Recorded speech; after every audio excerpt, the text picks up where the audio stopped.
Welcome back to the Blame Game for Week 7 of the Spring Split Season 7, and goddamn, those were some games. When I saw the lineup of matchups this weekend, I thought it was going to be a snooze fest, but then the upsets started rolling in. Let's see who picked up the most blame in all these surprises. It's not every day that we get to talk about C9, so I'm going to take my opportunity here. There were a lot of things discussed in their upset loss to CLG. There was the Jace pick, there was the Ray substitution, and then there was also surprisingly Contracts who got some blame for underperforming on the second place team. I'm actually a little surprised to see him picking up this much heat for this series. This is basically the same stuff that Scar and I have been harping on since the start of the season that were once again problems for him this week. He doesn't do a good job finding kills in the early game, especially when compared to some of the other young junglers in NA. He also doesn't have those kind of blow-up early game performances where he gets destroyed, but it is still a problem considering the relative strength of his laners. He does a good job farming in the early game and doesn't ever really fall behind to some of Smithy's good early pathing. I think the biggest thing you can hold against him in Game 1 was not being able to counteract some of the obvious aggression that CLG was going to be throwing at the Trundle pick in the top side. It's not like he was doing nothing, however, because he was still able to pick up the bot turret and get the dragon as well. He actually does a decent job all series long, playing aggressive in the team situations come mid and late game and goes mostly unpunished while doing so. Game 2 he gets hit with some of that patented CLG level 1 trickery as he loses both of his buffs at the start. For the most part, he does a good job bouncing back and is still able to get a kill 15 minutes in around the mid lane. He continues to play the mid and late game team situations out fairly well with the Rengar pick and helps his team clean up this game. Game 3 starts with some good counter jungling out of Contracts that kind of gets negated based off the bad early play.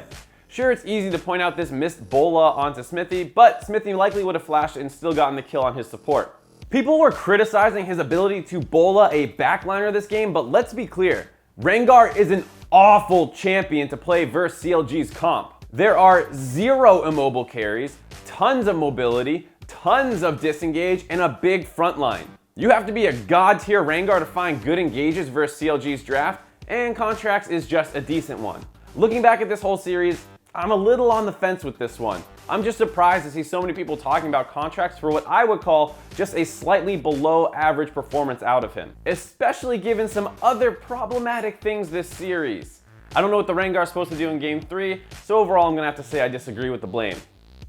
Another player who caught a lot of heat this week really isn't a surprise at all. Keith was blasted by fans for both series this week, but in particular, their matchup versus Dignitas. He's one of the most hated on players in the league, so it's time to take another look at him.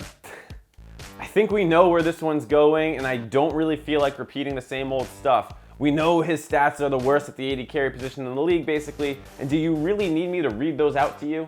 Instead, I rewatched the series looking at Keith's weaknesses and what could potentially be done about them. Keith is usually down CS in lane, but it feels like it gets worse after laning phase ends. It seems like I see Keith extended in long side lanes more than any other AD carry, as generally the meta right now is to have your AD carry centered around mid fairly heavily. The problem is it feels like Froggen was there a lot. Now he did play Victor 2 games this series, and he doesn't want to be in a side lane that much either, but it also happened in the Ahri game as well.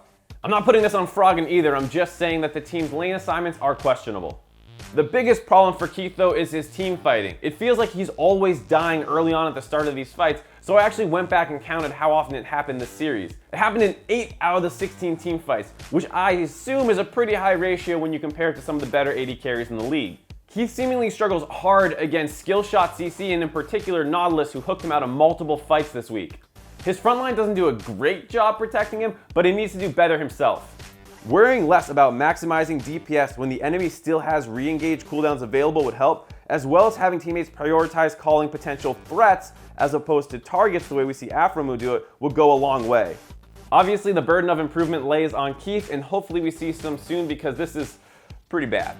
I think a lot of people were expecting me to touch on Team Liquid's Matt this week. He was heavily criticized for his Lulu play by both fans and casters. I knew even just after the Friday series I was probably going to have to talk about this. However, actions speak louder than words, and based off the team's decision to move forward with Adrian as the starter at the support position moving forward to next week, I don't think I have much to say. They obviously felt dissatisfied with Matt's performance when there were alternative options available. It sounds like even Matt was happy with an opportunity to take a reprieve, so I'll just leave it at that. The High Five comment of the week is brought to you by my patrons, Kale Bierman, Nathan Korzakwa, and Sathlin. The award goes to Nyagos for creatively bringing that fairy tale optimism that all of us single jaded Redditors need. That's going to do it for this week's episode of The Blame Game. We saw Gold Coin United beat E United in the Challenger Series last week, so we know the number 1 and 2 teams entering the promotion tournament from there. Now we just have to see who's going to be joining them in the last 2 weeks of the spring season. So I don't know how many of you follow my Twitter, but I've been posting a lot of really dumb jokes on there recently. Let me know if you guys like that kind of stuff or if you want it to be more league focused.